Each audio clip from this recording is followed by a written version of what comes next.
Well, hello and welcome to the Pharmacist Diaries podcast, Aliyah. Hello, nice to meet you. How are you? I'm good, thank you, and thanks for having me. How are you? Yeah, absolutely. I kind of found you through Instagram and I think a bit of LinkedIn as well. And I was really intrigued by the House of Medics when I first kind of came across it.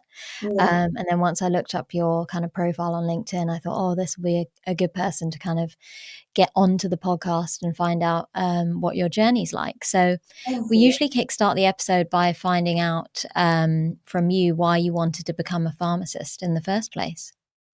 Um, Funny enough, I didn't really know what I wanted to be until sort of GCSE level, and that's when I developed my love for science. So I did triple science and maths in school, and I've really enjoyed chemistry. Um, and I was actually the first person in my family to go to university, so it was all sort of trial and error. I actually just Googled what degrees involve chemistry and maths, and pharmacy was one of the ones that came up, and I did a bit of work experience, and here I am. What work experience did you do back then?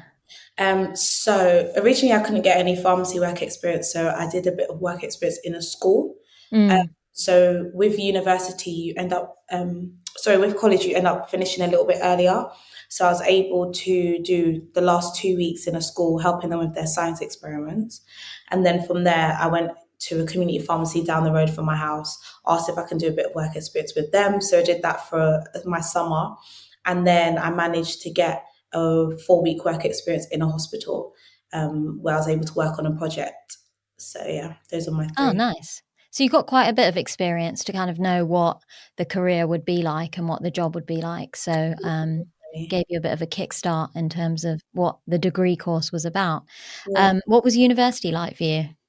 Um, Different. I mean, I didn't move out, so I commuted for 3 years, and then I did my masters in Spain. So I was able to get um, onto the program that my university offered.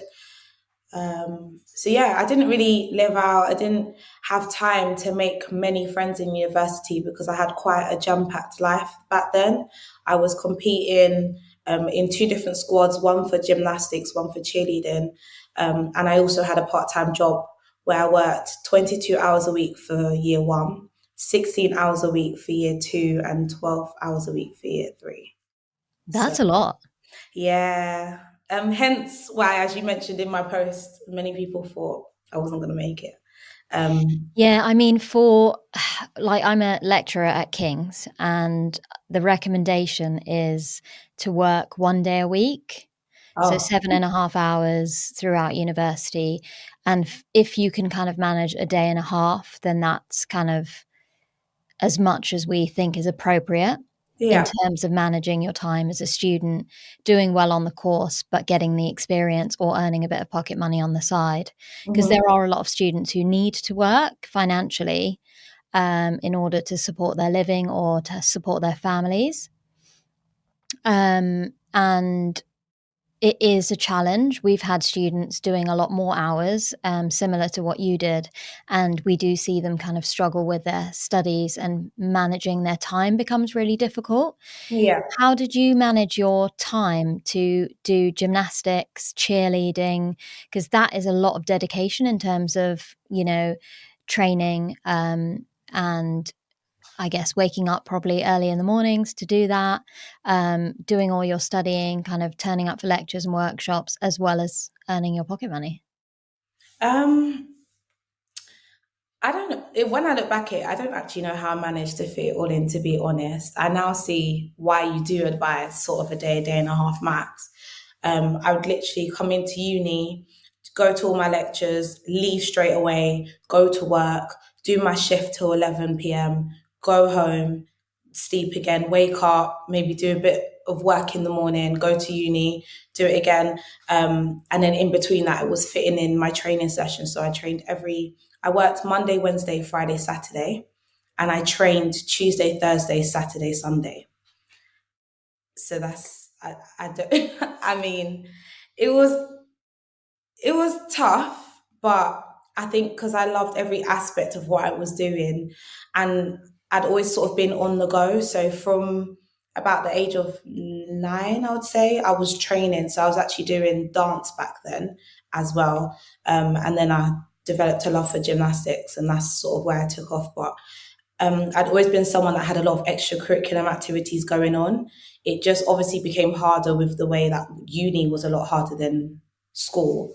But I just made a timetable every semester and kind of went with that. So yeah, you do get tired sometimes. There were a lot of times where I'd wish maybe I could have slept a bit longer, but yeah.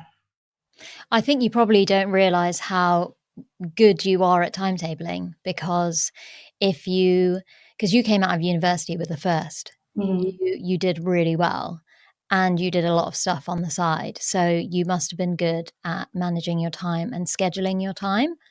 And like you said, because you were commuting and potentially didn't make as many friends, that maybe you weren't socializing as much as other students, Yeah. and enjoying that aspect of kind of university, including all the late nights from a social perspective, where students then obviously wake up late and they're more sluggish. They might have been going out drinking. So turning Mhm. up for lectures is like the maximum that they can do for the day, which is all normal. Um, but because you know what you have to do in terms of your training, your education, and commuting and all of the rest of it, maybe you had like a really good schedule. And I always say this, like even now, I mean, it must help you with your work life. Is that if you're really good at scheduling and managing your time, it's probably really natural to you, and it's been ingrained into you for so many years that you don't actually think of it as, oh yeah, how did I do that? Because it's probably just normal. But for other people, that is really sounds like a lot. People always say to me that, oh, how do you do everything that you do? You're managing a podcast, you're working full time in two jobs. Like I'm a lecturer and I work in a hospital. I've got a family. I've now got two children, not just one. Yeah. Um, how do you do it? Yeah. And I always turn back and say that actually timetabling is my best friend, because I literally block out every sort of hour that I'm awake in the day with something Yeah. that needs to be done. Even if it's scheduling personal time, scheduling sleep, scheduling a bit of meditation or going to the gym, like everything's in there. And all the goals that I need to achieve for the week are outlined within that. I'm a bit more relaxed at the moment because obviously I'm on maternity leave and my life is very different compared to my work life. But then now I'm scheduling expressing milk and, cleaning and all the rest of it. So it's Yeah. a different form of time management, but just as valuable. So it's really interesting that you did all of that. What was your experience like from university in terms of your tutors and what your lecturers thought when you were trying to juggle so much and still be a good student? My tutor was just telling me from the day he found out in first year to quit. He was just like, you can't do all of these things and do M Farm. You need to quit your job. You need to think about, can you do all these extracurricular activities? And I didn't realize how much he doubted me until I went and saw him when I left. And he said, "Oh, I actually thought you would fail. Like, I wasn't, I'm surprised that you completed the 4 years."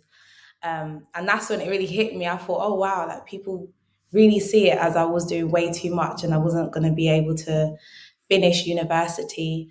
I did have one supportive lecturer who she did ask me to cut down my hours at work still, but she was just checking in on me and she was just she would say I'd go home and I'd just tell everyone that I have this student that just does so much and did and etc. And I at the time I didn't feel like it was too much for me. I know looking on the outside you might think you can't have a part-time job and two extracurricular activities and do a full-time um, degree. But for me, it didn't feel like that. It just felt like I was fitting in everything that I liked at the time.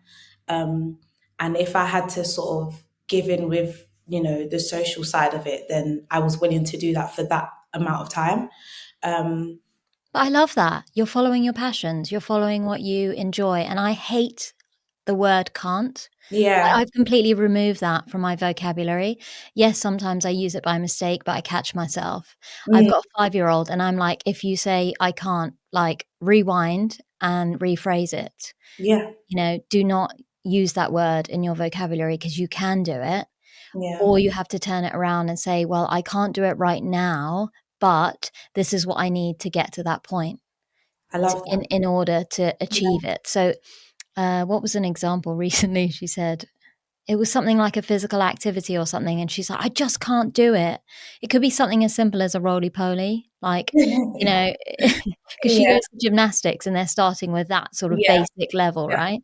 And she's like, "I just can't do it." She falls sideways. She goes over, but she doesn't go straight. She goes to the right or the left. All been there. It's Yeah, just so she basic. says, "I can't do it, I can't do it," and I'm like, "Remove it. Remove those words and start thinking about how you can change it in order to get yourself to that position where you can do it." So what do you have to do to be able to roly-poly? You need to practice. We Yeah. always talk about practice with her.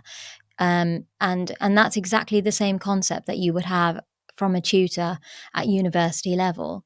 I totally understand their perspective because Mhm. there is the risk of burnout. There is the risk of doing too much outside of university and then not focusing on the actual studies. And it happens to a lot of students. It's a very common occurrence that you think you can achieve all these things. But was there a point where your grades were, kind of coming down, or you weren't doing as well in the course where I guess they had the perception that maybe you were doing too much? No, funny enough. I managed to get an average of, I think, about 86% in my first year. I took first year seriously. I know that Mhm. it doesn't count, but I was like, Aliyah, you need to do as much as you can in first year to see where your gaps are. So for me, I was studying from day one because I find little but often works better for my schedule than trying to cram an exam season. So I was revising from sort of day one, trying to make sure that I kept up, even though we were recapping chemistry and bits of biology here and there and doing experiments. I was picking it up from then, and I was saying, no, do little bits. And even in my fourth year, when I was in Barcelona doing my dissertation, I still made sure every afternoon I spent a couple of hours doing bits of work and catching up so that I was never ever behind. I love that. And doing little and often is definitely the way forward instead of doing massive chunks Yeah. lastminute.com, which a lot of students do. I did it. Before pharmacy, I did a undergraduate degree in America in biology and chemistry. So first year, of course, when you've got a whole degree in biology and chemistry and organic chemistry, all of those subjects were relatively easy for me. So it is more of a recap. But it didn't mean that I didn't put in the work to make sure that I obviously got the grades that I expected myself to get. And I was on it. I was like, you have to do really well. This is your like crunch time. You're going to be in a professional, career. So you've got to work really hard. So my mindset was very kind of determined from early on. Um, and it sounds like you obviously were on a similar pathway. What Mhm. were your thoughts on what kind of pharmacist you were going to be when you were studying as an undergraduate? I didn't really know at the end of the degree. And like I said, it was more trial and error. So, for example, first and second year, I didn't even know about pre-reg. I'd sort of gone into pharmacy just picking something that had chemistry and maths, but I didn't really know the steps. So it was all sort of just falling amongst like everyone that was talking about it. Oh, what did you say? What's that? And then they'll be like, oh, pre-reg is the year. Da, da, da, da. So it was just finding out whilst I was in there. And I just wanted to make sure I was the best I could be. I've always been like that in everything that I do. And then some people say maybe I put a bit too much pressure on myself, but generally, I just like to prove to myself that I can do it. Especially when I'm told by many other people that I can't. I just want to make sure that I can. Um, so I just wanted to be the pharmacist that could, in all honesty, being the first in my family to go to university and doing something that I enjoy. It gave me that excitement. It gave me that push to just keep wanting to learn and keep wanting to be the best. And that's all it was really. A very can-do attitude. I love that. Is that kind of something that your parents have and your family members have taught you growing up? Yeah, it was my mom, definitely. She is the most supportive mother ever. Like I'm so grateful for her. Every year without fail, she would allow, she was my practice dummy. So I would revise, I would do it like an hour, hour and a half session, and then my mom would come in the room. I'd be like, right, mom, let me tell you what I've learned. She wouldn't sometimes have a clue, but I'd give her my notes and I'd say, this is the topic I've revised today. Test me. And she'll just ask random questions and then make sure that I'm going along, like my answers are correct and things like that. It was honestly the most helpful. I think because I didn't live out and I didn't make many friends on the course, my mum became the person that I used in a lot of practice, a lot of revision. And my parents actually designated one of their living rooms to my study room. So they'd moved in a desk and a tape and chairs and computer, and they'd got me all these folders and everything that I needed for revision. And when it became exam period, they would say, right, my brother's, this is her exam timetable, this is her revision timetable that she's created, get out. And they would make them go to their friend's house and go and do other things just so I had that peace and quiet at home. So I had the best setup, the best, most supportive parents. I can't thank them enough. That's amazing, though. It's amazing as well how um, important your environment is to kind of like your success, Yeah, and it's really nice to hear that you've got a supportive family. Have you got two, three brothers? What's two how brothers, many? Two younger ones. one younger, one older. Nice. Oh, the older one got kicked out as well. Poor guy. um, that's amazing. I love that. My parents are really supportive as well, and I lived at home for pharmacy as well, so it's a similar situation where um, I had a lot of support from my mum in terms of cooking, cleaning. She did laundry for me when I needed it, just to be able to manage my time better and make the most of all the studying time that I needed. Yeah. Um, what was your thought process in terms of your dissertation and going all the way to Barcelona? That's really exciting. I just wanted to learn another language, really. Um, and I just thought, why not Spain? I mean, pick up a bit of Spanish. We all do it in school. So I was like, I've got the basics. I can make it out. Um, it was a bit of a shock when I got there because they would say, oh, when you apply, they were like, yeah, we speak English. But then you get there and their English actually isn't that great where I was staying. So I found I had to dive in and learn a lot more Spanish than I thought to be able to communicate with people. But whilst I was there, I did live in a student accommodation. So it was sort of everyone had their own bedrooms and en suites, but all the communal areas were shared. So I did make quite good friends there. And later on, I did go back to visit them yearly. And obviously, because of COVID, that I then stopped and we sort of only communicate through social media now. But I did manage to actually make a friendship group out there. I love studying because it was still the same sort of things. It was experimenting. But yeah, it was just a different environment. And I think I managed to get that uni sort of experience, but in another country. And obviously, because I hadn't lived out here, I didn't know the difference really. But it was just really nice to experience that and be in another country, see sort of their landscape and go and visit places with Spanish people. And it was just, I loved it. It was And the really, food is so good. the food is so good. So good. And in the accommodation, we had chefs there. So they would live with us. So they'll do our breakfast, lunch, and dinner. Oh, really? Yeah. And then on the weekends, obviously, I would sort of go around and travel around with my friends. So we would try foods outside. But I got to try like the proper Spanish cuisine because they would just cook different things for us. It Oh, was that's so good. amazing. I'm sure it was delicious. No, it was. And I love Barcelona. The buzz in that city is amazing, and there's so Mhm. much to do, so much to see. Really good weather. Obviously, you got the beach on your doorstep, so it's really nice. You must have enjoyed it. What was the topic of your dissertation? I was looking at bosentan monohydrate and how to develop it into eye drops. Okay. Yeah. So was it with a university that you were doing the work, or a Yes, hospital? What was it it was like? University of Barcelona, and I think a company had sort of given them money to do the research for them. So it was at the university on behalf of a company. Oh, Um, cool. yeah, so it's Nice. really good. So what was your pre-reg year like then? Oh, pretty rich. Challenging, to say the least. Again, so I had three tutors. So usually you have a tutor start to finish. But when I joined in the beginning of August, my tutor left in December.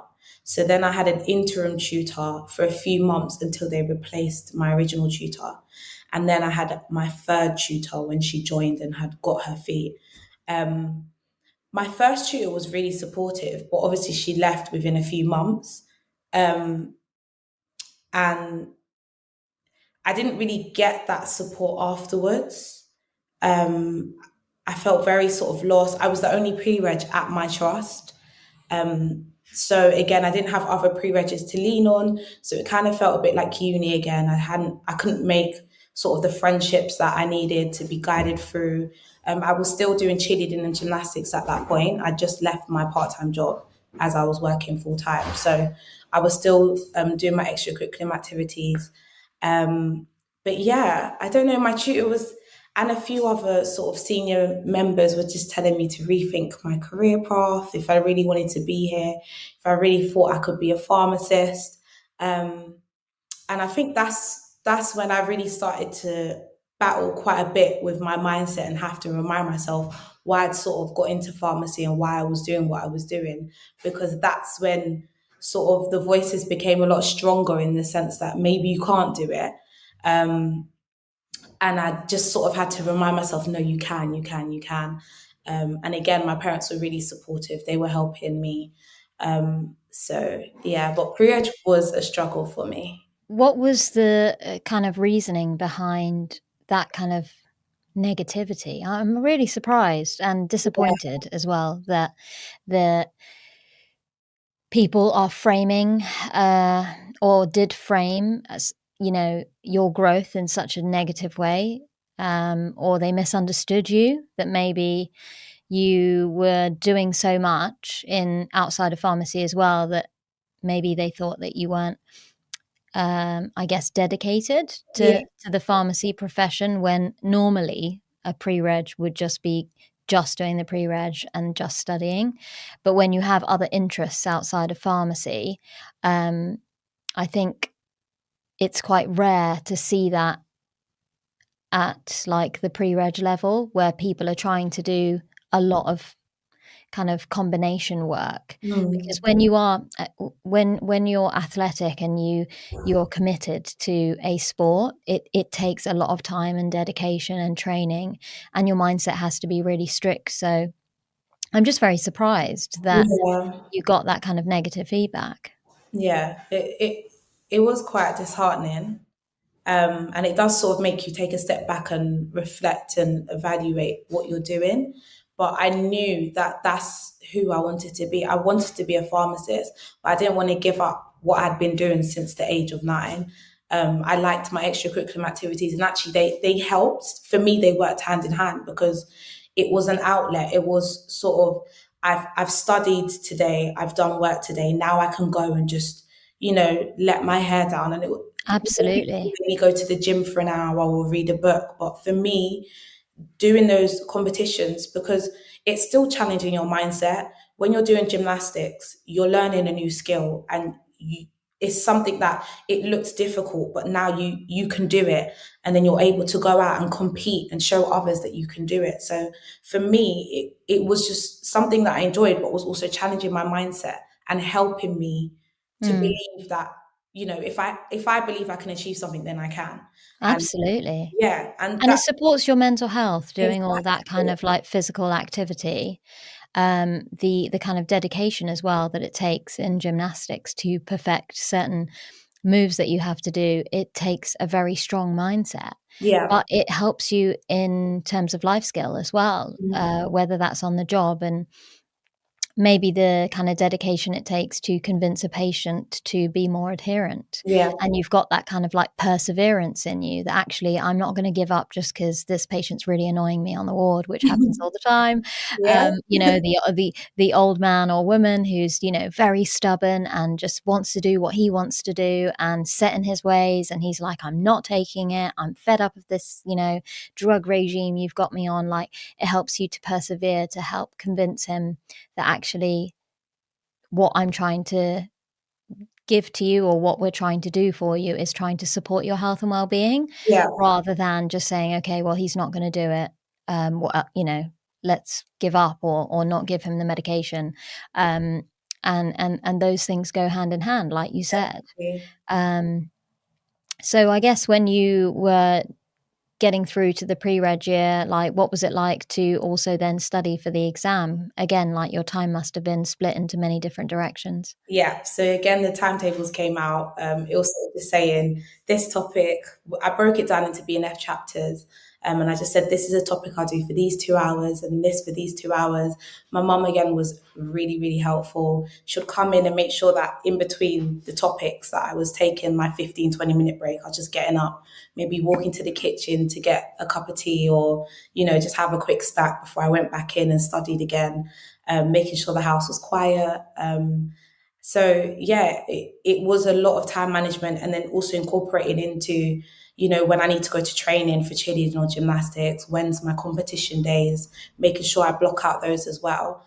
But yeah, I really enjoy studying. I enjoy learning. So for me, it was me doing my thing. I liked it. It was just making sure that I had enough time to do everything. And again, it's taught me time management. Hence why now it would be me working as well as doing a house of medics. It's just making sure that I have time for both things. So yeah, You probably wouldn't be you if you weren't doing extracurricular right now. exactly. That's all I know. That's all I know. It's So great. I love it. I yeah. love it. I absolutely love it. Um, I guess you went into residency, didn't you, at St. George's when you initially qualified? I mean, that's not like an easy job to get if you're a pre-reg who's kind of on the path of failure. Clearly, you were not failing, and you managed to get a residency, which is really challenging and competitive. Mhm. Maybe tell me about your journey with residency. I also did one in Oxford, so we'll share kind of similar journeys and stresses. And again, like you're put under so much pressure and it's a very stressful environment. What was it like for you? Yes, stressful. Again, but it teaches you time management. So for our trust, it's one pharmacist for 3 sites. So it would be St. George's, Queen Mary's, and Wandsworth Prison. And you would hold the bleep. So you would stay on site, you would hold the bleep, and you would just answer any calls that you got from any of the 3 sites. But you would also get calls from other hospitals and trusts. As we were a big teaching hospital, we used to keep quite a lot of things that maybe other hospitals didn't. So you might get 1 or 2 outside calls and have to procure a medication for them. Um, so it was challenging. You had shift patterns, so it would be so everyone would finish work at 5:30. So you'd either start at 5:30 and work to midnight, or you'd start at midnight and finish at 9 a.m. when everyone came in. And the late shift, the one till midnight, was really, really busy. There would be times where I'd have about 155 calls a night. And you're just sort of running around and you're dispensing medication, but you're answering clinical queries and you're learning how to navigate through different guidelines, both local and national. And it taught me a lot, and I'll definitely say that's how I was able to develop my clinical knowledge.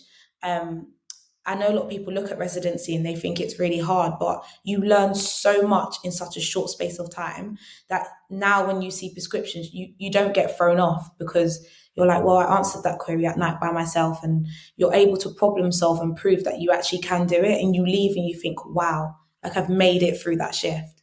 Um, so yeah, it was challenging, but very, very good. It's worth it in every way. I mean, I probably would not be who I am without that residency, and I've got Oxford to thank for that, as well as myself. But I wouldn't be as confident or as knowledgeable, or I wouldn't have I guess, the same skill set that I do, Yeah. without having gone through that experience. And I'm sure most residents feel exactly the same way, because you just get put into all sorts of interesting situations where you're thinking on your feet and you're under pressure. You've got to look up resources quickly. So obviously, like you said, your knowledge expands at an exponential rate. So it is a tough. Is it 3 years for you as well? It's no 18 months, but Oh, depending okay. on whether they've got someone that can take over from you, it could be a bit longer. Yeah. So when I did it, it was a 3 years, and you have to finish the whole three. But now, slowly in London, things are changing, and they're kind of shortening them, or kind of doing 1.5 to 2 years of kind of the actual resi life with the nights. And then once the first years come through, they start doing more shifts than you do, and yours start cutting down. Yeah. Um, Tell me a little bit about your journey now, because from there, you obviously have worked your way up the kind of NHS scale, and now you're in a senior clinical role. It's cardiothoracics, right, in surgery? Yeah, Cardiovascular surgery, yeah. yeah. So tell me about your journey through the different specialties. So I did my residency and obviously rotated through surgery, acute medicine, a bit of cardiac as well, and then became a seven just after COVID, or in between COVID, shall I say.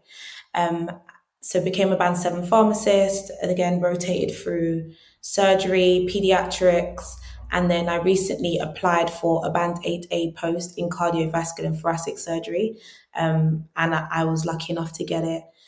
So now I work as an 8A there. I am loving it. So you have your ward rounds and your different teams. So because it's cardiovascular and thoracic surgery, I have three different teams. So three different wards, three different care groups, three financial reports. So again, it's time management. So now not only you're managing a team of pharmacists, but you've also got consultants to answer to. And I'll do clinics on a Wednesday. So prepping my patients for surgery, telling them what to stop, hold, continue, what they'll expect when they come onto the ward.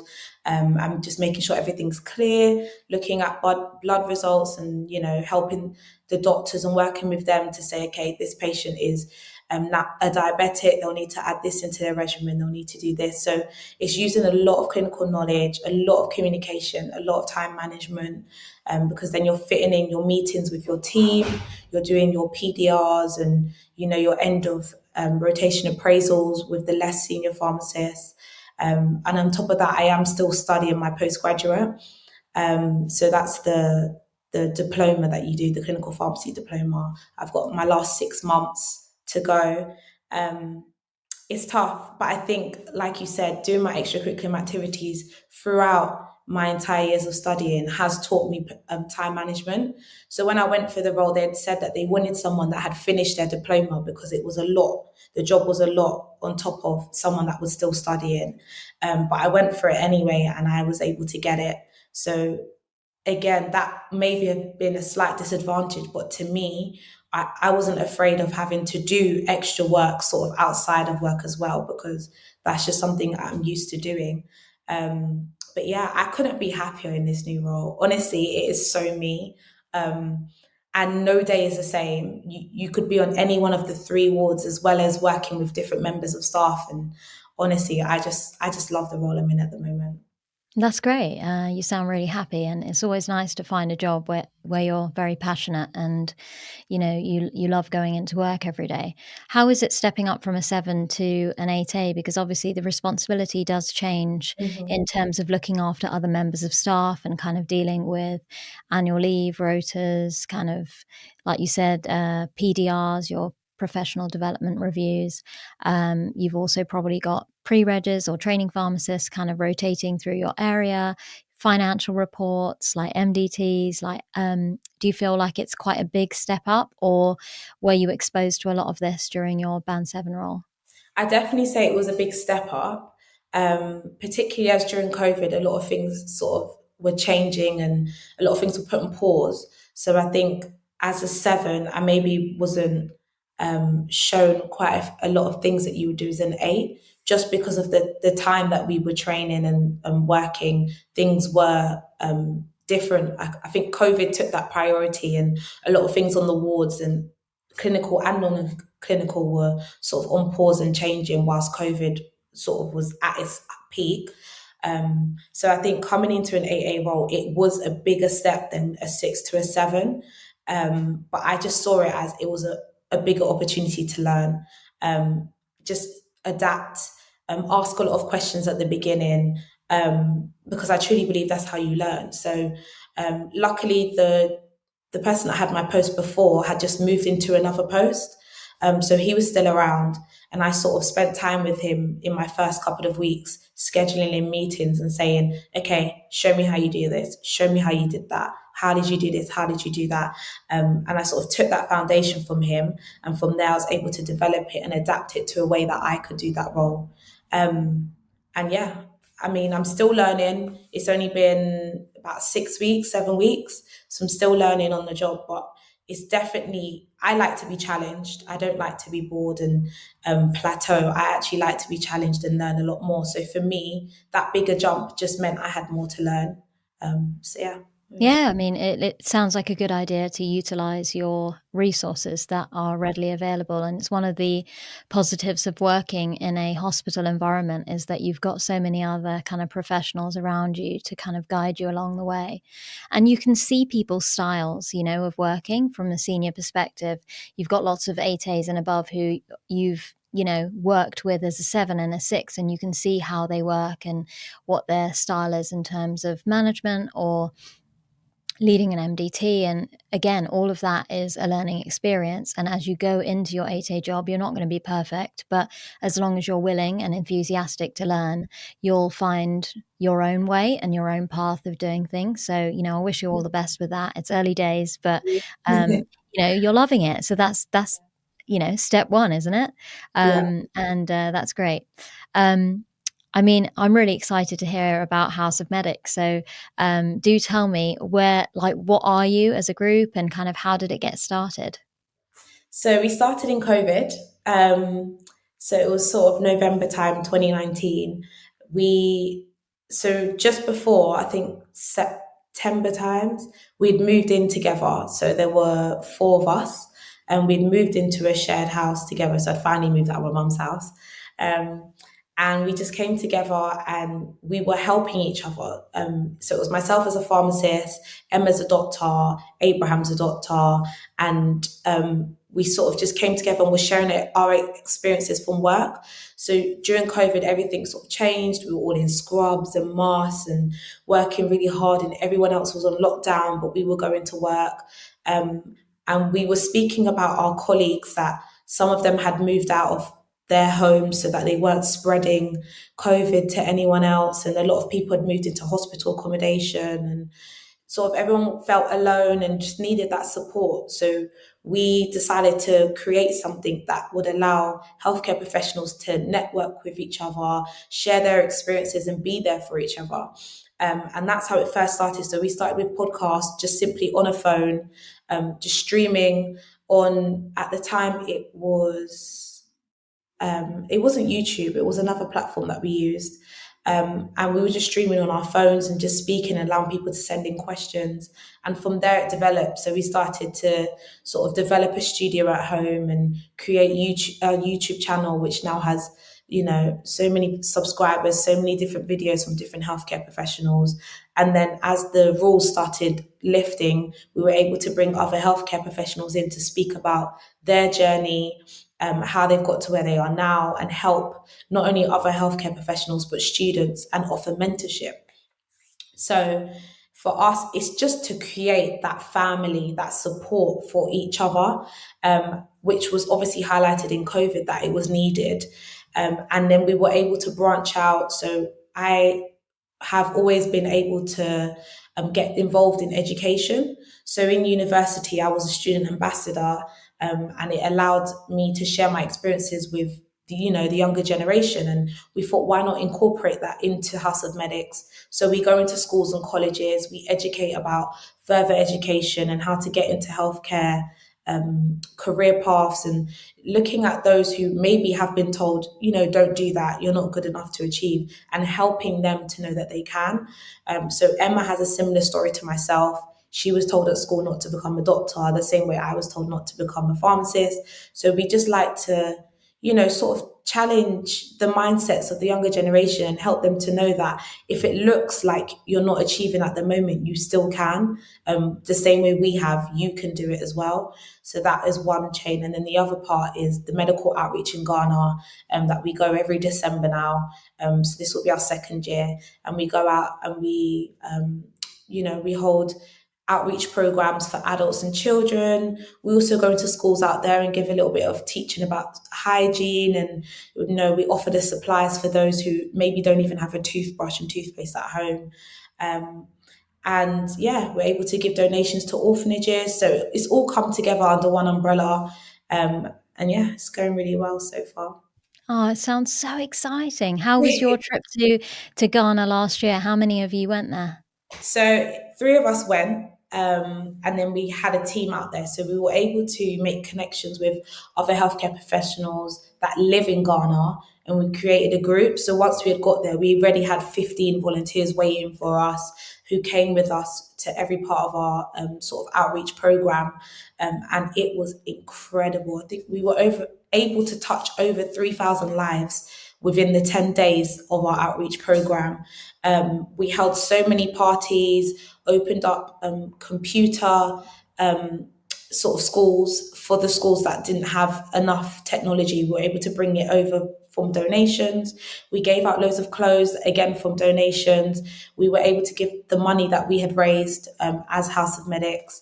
It was just it was so rewarding. I don't know another way to put it, but I've never seen anything like it, and it felt like so rewarding to be a part of it, and to know that something you started is actually making a change to people's lives. Mothers that weren't able to feed their children, we were able to give them hampers, just rice, stew, meat, oil, things that are basics for us, but people can't provide for their children. And I think doing it during Christmas time was even better, because I think those that don't have, they feel they don't have at that time of year because they're not able to give their children what they would like for Christmas, or you're able to see that they don't have enough to feed their children or to allow them to brush their teeth in the morning or to shower. But through all the donations, we were able to make an impact at that time of year and allow children to have a Christmas that wouldn't usually have a Christmas. So we put on a party, we gave everyone food, clothes, toys. Yeah. It's like your Santa going to Ghana every Christmas. No, that's amazing. I absolutely love that story, and it must feel so rewarding, and you feel grateful for everything that you do have in your life Yeah. because you can see what people are missing. Mhm. Do you go back to kind of like an area that you've got family there, or between you guys is it an area that in Ghana? Yeah, so Emma and Abraham are both from Ghana. I'm from Jamaica. Okay. So when we go over there, it's more areas that they're familiar with that are underprivileged. So Emma knew the orphanage that we donated to because we donated there before, but we were able to raise more, obviously, as a House of Medics. And from there, her parents sort of showed us the areas that were more deprived. So we were able to work in those areas.